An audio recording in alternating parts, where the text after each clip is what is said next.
Chapter 8, A Brisk Constitutional. And if Grayce would love to continue, I would love to just quickly finish up my yogurt. All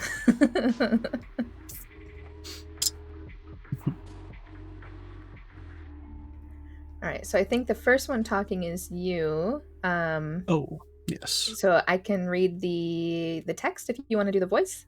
Sure. Let's do that. Right. You tell yourself, taking a deep, shaky breath. Right. There's no sense having some sort of apoplexy over this. Loren, are there any other exits? There may be another route out of Darnacroy. If there is, you'd best find it before some curse that rules this place has a chance to sink any further into your bones. Loren gives the hall a speculative look. It's really challenging our like grammar. Our lexicon is actually a lot. I consider myself to have a fairly large lexicon in terms of language, but there's some words in here that I actually don't know. I'm like, oh damn, I feel like I'm a teenager again. We're in English class. Yeah, I did pretty good in English.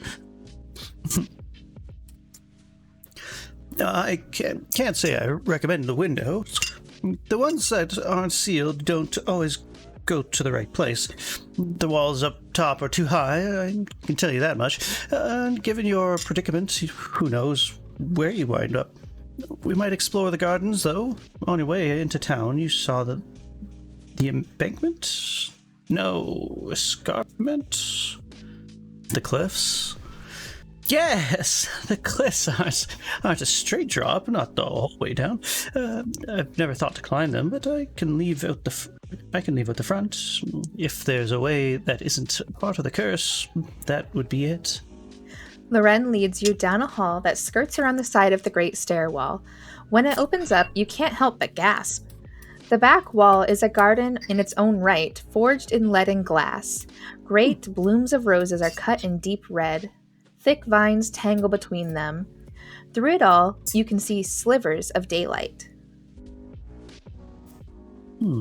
It's gorgeous. It's garish.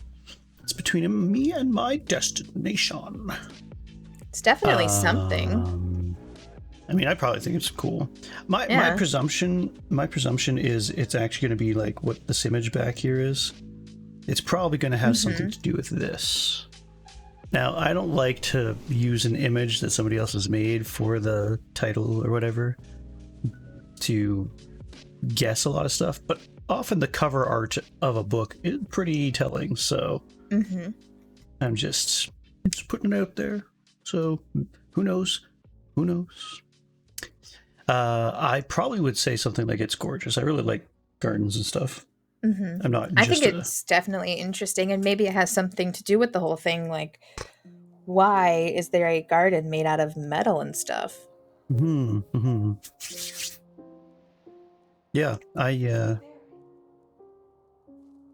I'm curious about whether its nature is actually built or if it's turned into this or something. So, but yeah, I think it'd be like, wow, this is awesome. Let's do it. Let's do it. All right, I finished my jazz. You run your fingers along the finely wrought leading and are surprised to see them come away clean. Not only is this window outrageously large and utterly beautiful, it's also immaculately maintained. Up close, you can see the petals are crafted from half a dozen shades of red. The individual panes glisten almost like they're damp with morning dew. The scale is outrageous. Each petal is twice the size of your hand. And try as you might, there's nowhere in this antechamber far enough to take in the whole effect of it as one. The light that passes through the glass casts the whole room in a twilight red that could almost make you forget it's still midday. You like it then? The way the red light splashes across Loren's face is like blood across their skin, and their eyes are shadows. Don't you? It's beautifully crafted. I suppose, but whoever made it had a cruel sense of humor. I'm not sure if I'm getting Loren's voice the same as I was before. I just remember it was a bit... I was trying to make more of a feminine, but I don't think I'm getting there today. I just woke up, okay? I'm very gravelly. What can I say? He's got that morning voice, guys. Yeah, that's right.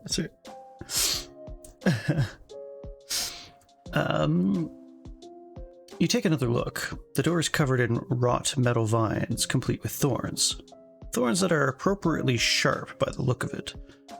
Grasp the wrong part of it, and you tear your hand to ribbons. That seems sadistic, you observe. Isn't it just? You need to know just the right place to hold it, and even then I usually cut myself. They hold up their hand so you can see.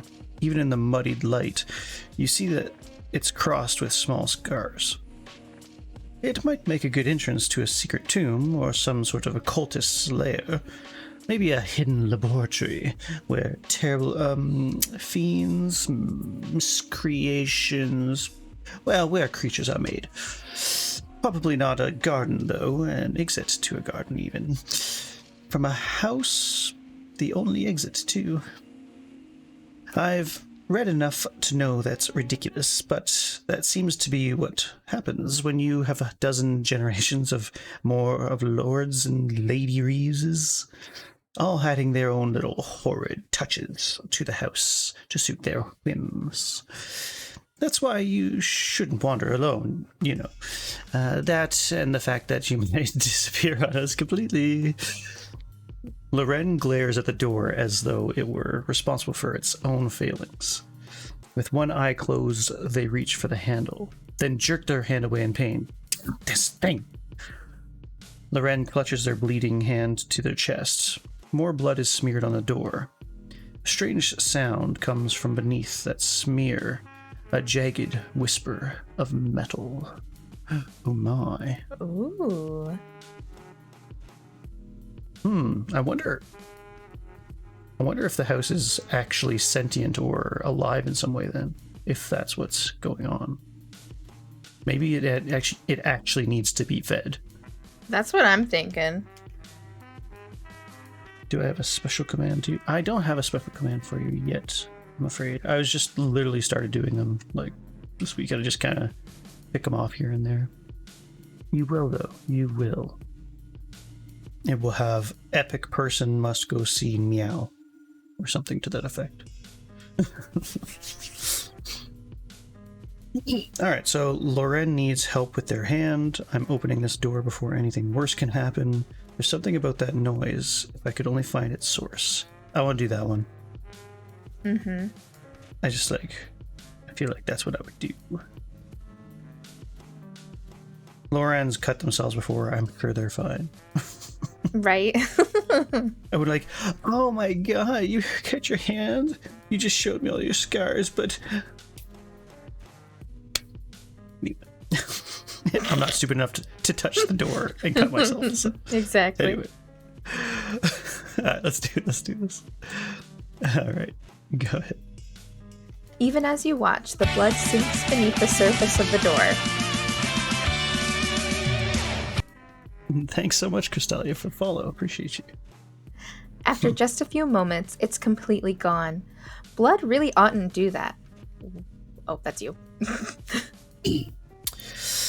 What in the world? You murmur. What is it? Loren asks, but you raise a hand to cut them off. A moment, please. There's something amiss here. You hear it again, a faint hissing noise coming from the door. Kneeling down, you search for the source. It's almost too faint to notice, but a subtle motion accompanies the sound. The vines shift and slide against each other, and their thorns seem to wilt even as you watch. A momentary glimpse into the aether shows you nothing that you don't already know. The spiritual energy here is oppressively strong, but none of it seems to be gathered specifically from this door. Loren, can you take the handle again? Gently, if you will. I'd really rather not. If you don't mind, I'm still bleeding from last time. When you reach When for the you... vine instead, the thorns return to their former state, that of tiny, vicious blades. If Loren's blood satiated the requirements for safe passage, time seems to have undone that good work. What about using a hook of some kind? You ask, considering your umbrella, but Loren shakes their head. The door won't open. I've tried. It takes a firm, living hand. No pry bar or hook. I tried a rope once, but it broke, which makes sense if you think about it. You just have to know how to do it right, and I don't always get it. Sophia does, but apparently she isn't up for a trip to the gardens right now, given her hasty departure. Maybe it's just a matter of confidence. Loren guesses, reaching for another vine. If the thorns react, Loren moves too quickly for you to see, but at least Loren gets the door open without further injury. See? Confidence. They declare, stepping outside.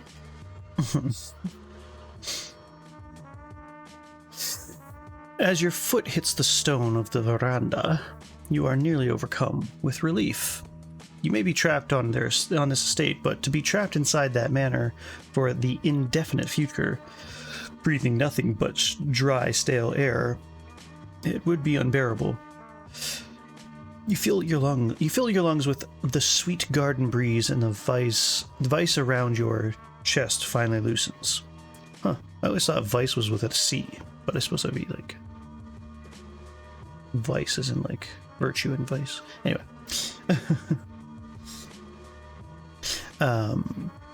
It's pleasant out here, and quiet. A fountain burbles happily around two stone swans. Small golden trees sprout out from iron planters, circled by benches. It could be torn from an illustration of a century past, but it's the first place that has felt truly comfortable since you have arrived. And beyond the veranda, what is that? You ask, squinting out into the sun. Jutting up from the elegant topiaries, another word I actually don't have a clue what it means, and overgrown plants is a folly like the likes of which you've never seen. Garden follies are normally done in romantic fashion, fabricated ruins of towers or old pagan henges, rose-covered bowers, and of course, hedge mazes of every configuration one could imagine. This is something else. A tower, yes, but a brutal one, hewn in black stone that glistens in the sunlight. Wild roses tangle around it, giving the impression that it cut through the ground here and took up residence. It's a vicious-looking thing, and without even looking, you can feel that the spirits here are drawn to it. You're almost drawn to it when you brush the ether. Yeah, it's nothing to worry about, Loren says, chewing the inside of their lip. We can't even reach it, not with all those roses tangled up, and it's just a boring rock.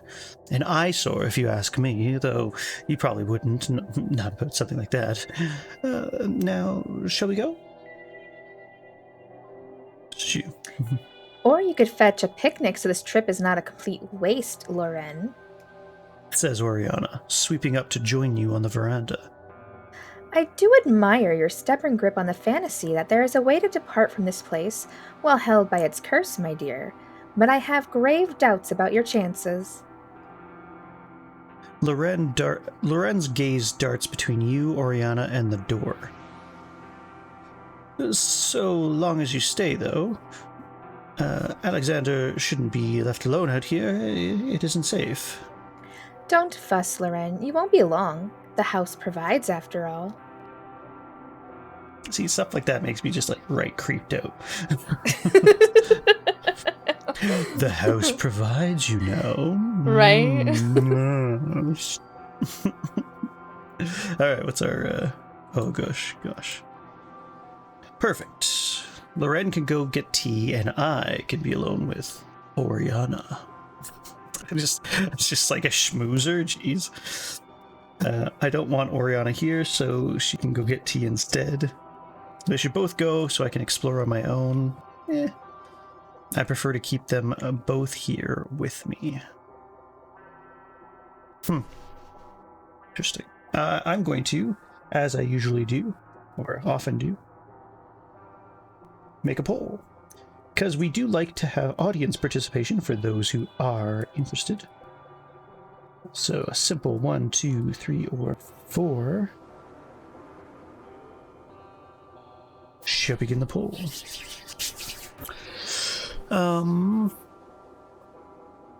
Loren seems relatively safe to deal with. Oriana's a mystery to me still. It's not nighttime, so I feel actually pretty comfortable exploring on my own. Mm-hmm. And perhaps I would find something that if these two are around, who may willingly or unwillingly be servants of the house, that it would respond to me without them around. But there's always safety in numbers. So I think any of them are actually pretty decent choices to be acting to. Well, I mean, I personally probably wouldn't pick the first one, but just the way it's worded, it's like, okay. But that's fine. It's not whoever does to do. Alright, number 1. Okay, so I didn't get to do my choice. What's your vote? I think I would do. I would actually kind of want to do explore on my own. So normally I would pull up a thing on my laptop that allows me to roll dice, but I've got something new for us. Ooh, A nice little dice roller that we see ourselves, which actually has 2 and 3-sided dice. So this is just because there's the 2-sided dice is the black one, and so I'll just roll both at the same time, and yeah. I believe that's 1. That's a 1.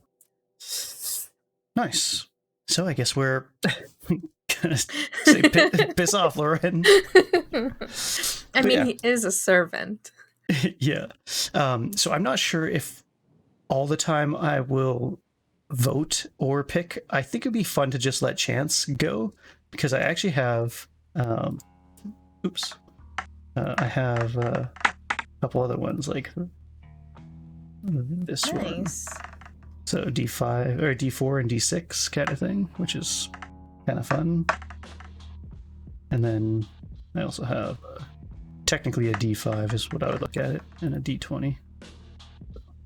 Yeah. And I like that it has sounds. It makes me so happy that there are sounds. Anyway. Oh, actually I could do this too. Just a mess of dice. That's really cool. Yeah, it's kind of neat, right? Anyway, I'm done, I swear. Go away. Thank you. Okay. Yeah, I guess we're having a date with Oriana today. Such a player. I guess so. wasn't my idea. I believe it's your turn. Yep, I think you're the first voice, though. That's an excellent idea, Loren. Can you bring my things as well? Oriana can guide me, I'm sure. Loren nods happily and hurries back inside. Oriana looks at you, barely suppressing an amused smile. Loren is dutiful, despite all that endless chatter. Come, let us be off. Oriana proves a taciturn companion.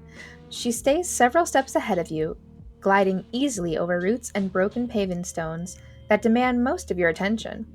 Mud creeps up the hems of her diaphanous robes, but she doesn't seem to care. Do hurry, she calls out when she is all but vanished from your sight in the bushes ahead. I have other tasks to attend to today, and there is nothing here that will threaten you while I am your guide. Nothing barring the cliffs, rather. You will take care when we reach them, yes?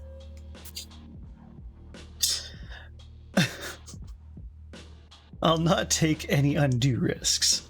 Skirting around a bush, you come face to face with Oriana, who fixes you with an impressive stare. Visiting the cliffs is an undue risk. She crosses her arms. Slight as she is, she has to glare up at you, but the strength of her presence has little to do with her physical size. You will not have heard of Lady Amelia, most like, but she died here long ago, pushed off the cliff's edge by her fool of a son, and left to linger in this place. She likes to lead the unworried to their deaths, and I would not have her claim you as well. You hear the warning for what it is, but still, a spirit, an opportunity to make use of your skills, and a situation to turn to your advantage. Is it any wonder your steps have more spring in them when Oriana finally lets you pass? Until she stops suddenly and spits out an angry curse. She stands before a broad, jagged rent in the ground. Something moves in its depths. A trickle of a stream? Godfrey was to have repaired this by now. We will need to bypass it. Or perhaps it is not so wide that I could help you across? If you're willing to trust me, that is. You have another option. To your eyes, the gap looks traversable. It's too murky to see exactly what passes below, but it's not too deep that you're likely to injure yourself dropping in. The far side is thick with roots that would provide adequate handholds, too. I'm gonna bet $20 that it's blood. Yeah, if it's murky and dark. It's all possibly that blood that's been cut from the vines or some stuff, or I don't know. Maybe not. Maybe I'm just being grotesque, but let's find out what our choices are. I'll climb across. There must be another way around. It's quite a jump, but I think I can make it.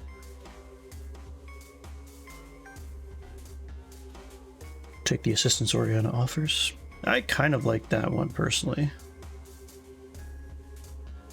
We could go around, I suppose. Yeah, let's do a puddle. Let's do a puddle. Actually, no. Just because I want to.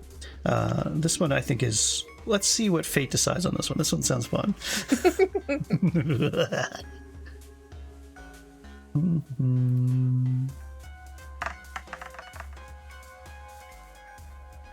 And... Survey says... Option number 2. There must be another way around. I ain't messing with this jazz. Nope, we don't trust Oriana still. We didn't want her touching us before. We don't want her touching us now. You know, yeah. Fuck this shit, we're out. You've come this far. You're not about to be dissuaded by a hole in the ground. You're also not going to break your neck trying to cross. It's hard to see through the overgrown plant life off the sides of the path, but you think it narrows a bit to the east. With a delicate nudge of her foot, Oriana pushes a stone into the gap. It makes a most unpleasant sound as it lands, a sort of soft, sucking noise. I take it you wish to avoid the unpleasantness of crossing this servas? She asks. At your nod, she offers you the slightest smiles. My slightest of smiles. I know a better route. She turns and brushes past you. Without a moment's hesitation, she steps into a gap between two large shrubs. Follow, if you please. Why didn't we take this route before? It's like, you want to jump across? Do ya? Oh, that's fine. There's a, like, oh yeah, we just have to go like 6 feet this way. It's like, what? Come on. What? I'm confused. Unless it's like not actually, maybe it's not explicitly across necessarily, but to me it's like, okay. I need her assurances that it's safe. I don't care. I follow along happily enough. I'll make my own way. I'll follow along. I'm fine. Yeah, let's follow along. We're not a baby. Yeah. I'm just like, I'm going to replay this by myself at some point and just pick every little bitchy toned answer that they got, because it's like it's ridiculous. Your man. fortitude is going to be like -20. My willpower is like 0. Right. Oh yes, I am curious. I don't remember seeing the stats lately, so I'm just curious. I'm so compassionate and super spiritual, and I've become more cautious. Just want one sip of hybrid. Thanks, Matt. Appreciate you. Oh, we also became more courteous. I thought we were before, because we had like the gentleman. We Actually, I would say were a pretty even split. It was like 53, I think. And we're really trusting. Although I actually think that that's been more what we were from the beginning, just because we trusted the spirit. So that's actually more, I think, the right proportion set that we had. Oh, my investigation's gone up pretty high. Yeah, it was like professional 20 stayed the something. same. Yeah. Ooh, I'm actually a little lower in my willpower.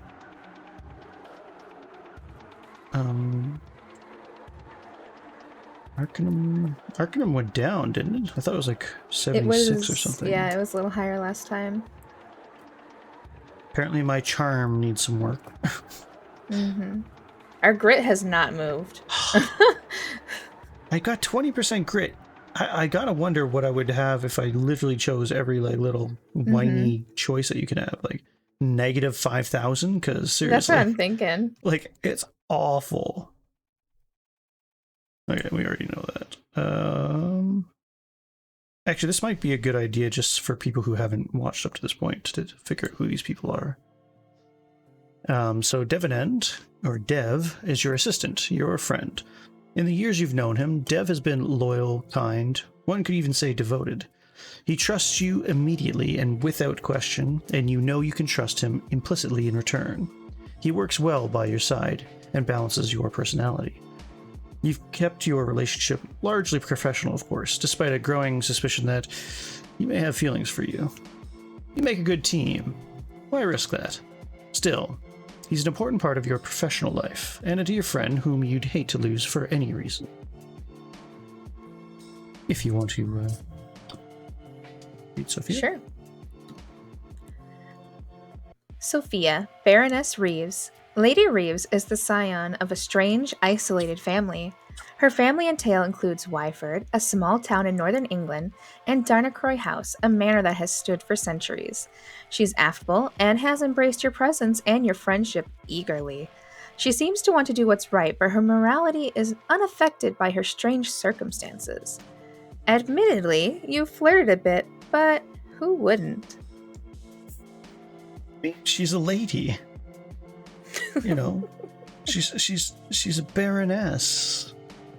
What position could I possibly? She did want you in her bedchambers and was She, kind of like, mad. Flirted a little bit is like a really big understatement. We basically said, "Oh, we are going to do this," and then we got to her house and we're like, "Well, actually, I'm a little tired." Yeah. You know, like. Never mind. It's like, anyway. Loren is a servant at Darnacroy House. Their irrepressible enthusiasm and devotion to their job, and their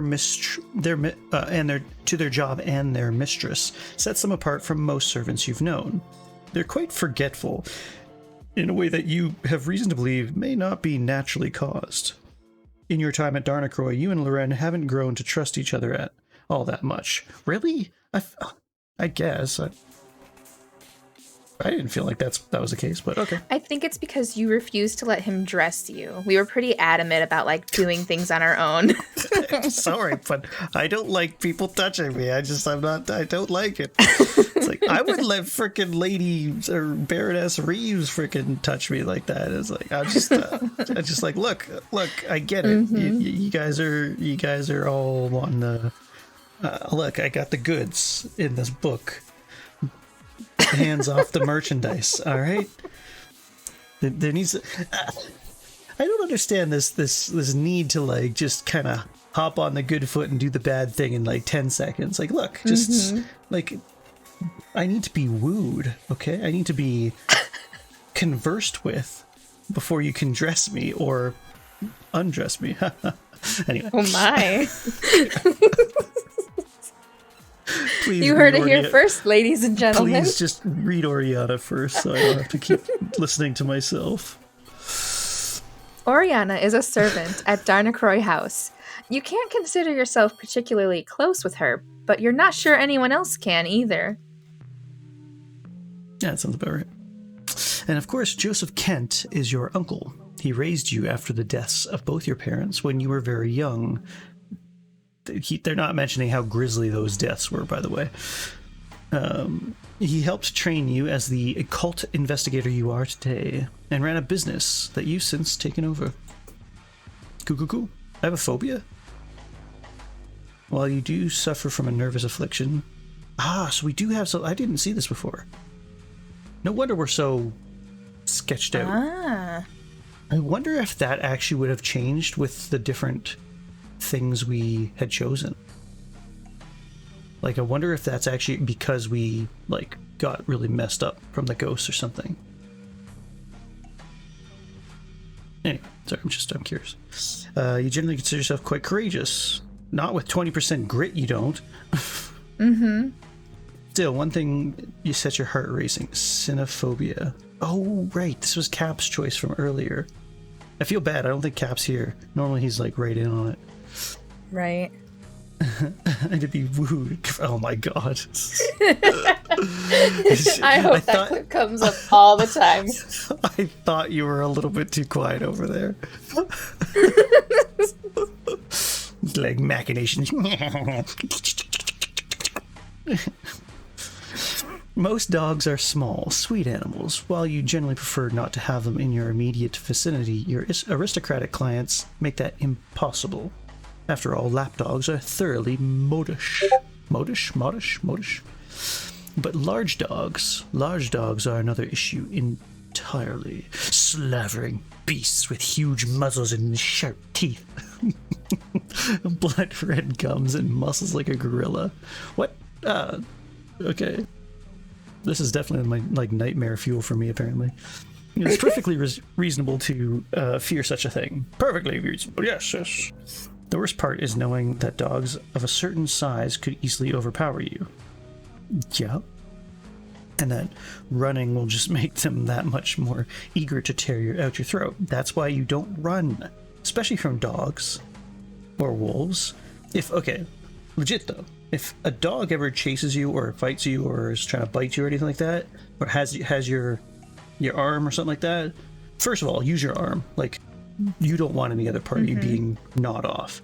But if you have a chance, grab your fist and shove it down the dog's throat. It's going to gag. It won't want to try and fight you for a second, right? And it gives you a chance to, like, figure out the situation. Don't run from a dog. It's a terrible idea. You'll just have your, like, femur ripped out. Anyway, so that's dog fighting advice from Zell.